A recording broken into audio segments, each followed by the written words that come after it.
First of all मैं first time 2017 में आई थी अल्फा में, with in a period of one month only. He stayed for one month only. उसके बाद मैं 2020 में आई थी। उसके बाद सुनील स्टे किया यहाँ पर 2 मंथ्स के लिए।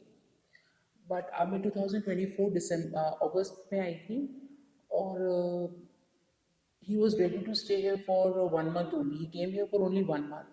But धीरे धीरे ग्रेजुअली हम इसको समझने लगे इस जर्नी को कि अल्कोहल एक्चुअली है क्या।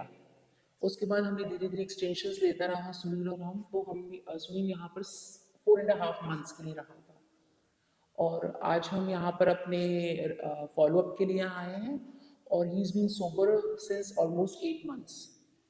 जैसे हम लोगों का रिहैब के साथ ये मिसकंसेप्शन होता है कि 1 मंथ हो गया, बंदा ठीक हो जाएगा, और जब हम लेने आते हैं तो हमारी एक्सपेक्टेशंस बहुत हो जाती है। अब तो ये रिकवरी हो गई है, अब now he is not going to substance की तरफ जाना ही नहीं है। Like we are totally in this matter कि हमारे को अब ये देखेगा ही नहीं। और फिर जहाँ पर रिलैप्स होता है with in a span of 15 days 1 month, वो रिलैप्स होता ही होता है फर्स्ट टाइम पे। फिर सेकेंड टाइम पर भी रिलैप्स और हम फॉलोअप्स के लिए नहीं आए। धीरे धीरे हमें मेडिसिन भी बंद कर दी। सुनील ने बोला ये सब फालतू की चीज़ें, इनसे कुछ नहीं होता। फिर इस बार लेकिन जब उनके साथ मैं खुद भी यहाँ पर स्टे किया मैंने एक 15 days के लिए, तो मैं समझ पाई कि एडिक्शन है क्या। आज से पहले मुझे भी नहीं पता था कि एडिक्शन क्या है, या एक जो बंदा होता है वो इससे किस तरह से जूझ रहा होता है खुद भी। हम सिर्फ उसको दोषी ठहराते रहते हैं कि भाई तुम छोड़ नहीं रहे हो, तुम हमें परेशान कर रहे हो, तुम सिर्फ हमारी वजह से ये चीज़ कर रहे हो, हमें तंग करने के लिए। लेकिन हमसे ज़्यादा वो उस गिल्ट में जी रहा होता है कि मैं ये क्यों कर रहा हूँ। वो खुद भी चाहता है उससे निकलने के लिए, लेकिन हमें इस चीज़ की नॉलेज नहीं होती। हम सेंटर्स के ऊपर पूरा जिम्मेदारी छोड़ देते हैं, तो हम उस वो बंदा खुद नहीं निकल पाता। जैसे मेरा हस्बैंड है, वो मुझे बोलते हैं कि भाई मैं तो वो गधा हूँ जिसको कीचड़ में छोड़ोगे तो मैं जाके लोटपोट होऊंगा ही। लेकिन हम उसको मजाक समझते थे। लेकिन वाकई में ये कि एज अ फैमिली मेम्बर हमें उन्हें अपना 101% सपोर्ट देना चाहिए, जो कि हम मैक्सिमम जो भी लोग हैं वो एडिक्टेड को नहीं देते हैं। हम उन्हें समझ ही नहीं पाते हैं।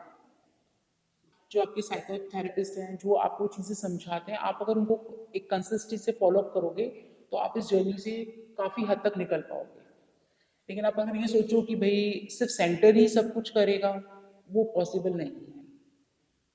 मैं एज अ एडिक्टेड वाइफ, मतलब उनकी जो वाइफ हूँ, तो कहीं ना कहीं मैं भी बहुत ज़्यादा डैमेज हो चुकी थी mentally, with the family pressure, with the society pressure, फिर बच्चों का भी प्रेशर कि मम्मा पापा नहीं छोड़ रहे, आप लेके चले जाते हो उनको सेंटर पे, वहाँ से आपको कुछ भी नहीं मिल रहा। हम कोई दूसरा रास्ता देखते हैं। लाइक वी वर सर्चिंग कि हम लोग बाहर जाते हैं, हमने बहुत सारे सेंटर्स भी रिसर्च किए, काफ़ी दिल्ली में भी करा, लेकिन alpha is one of the best centre which I have search. और यहाँ से मुझे बहुत अब यहाँ से जाने के बाद मैं आई एम टोटली कॉन्फिडेंट, मेरे बच्चे बहुत कॉन्फिडेंट हैं।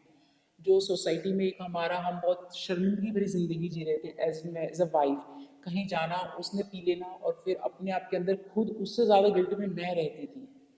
लेकिन अब यहाँ से चीज़ों को समझने के बाद एक हमारे को जब जब से सुनील अल्कोहल फ्री हुए हैं या सब्सटेंस फ्री हुए हैं, तो हमारा भी कॉन्फिडेंस इतना ज़्यादा हमारे अंदर बिल्ड हुआ है, मेरे बच्चों के अंदर इतना वो कॉन्फिडेंट हो गए, जहाँ पर वो लूज़ कर चुके थे अपने कॉन्फिडेंट को। और जो रिलेटिव्स हैं जो हमें बुलाने से भी डरते, भी इसने आना है, तमाशा ही करना है, पीना है, फिर इसको सेंटर में ले जाना है, फिर दवाइयाँ दिलवानी है, वो लोग भी लाइक हमारा एक जो सेल्फ रिस्पेक्ट था वो हमें वापस मिल गया। एंड सुनील को लोग अब प्रेज करते हैं, वो लोग चाहते हैं कि वो सोशली आए हमारे घर, तो उसको बहुत अच्छा लगता है जो उसका सेल्फ रिस्पेक्ट उसको दोबारा मिल रहा है, तो ही इज़ मोर हैप्पी, और उनका कॉन्फिडेंस लेवल बहुत बढ़ रहा है इससे। आप जितने भी लोग हैं जो कि जिनके हस्बैंड्स, जिनके बच्चे सब्सटेंस में हैं, alpha is one of the best centres in India, what I say, because I've tried lot of centers, lot of doctors, like, but this team really works. But you have to join your hands with the teamwork. Thank you.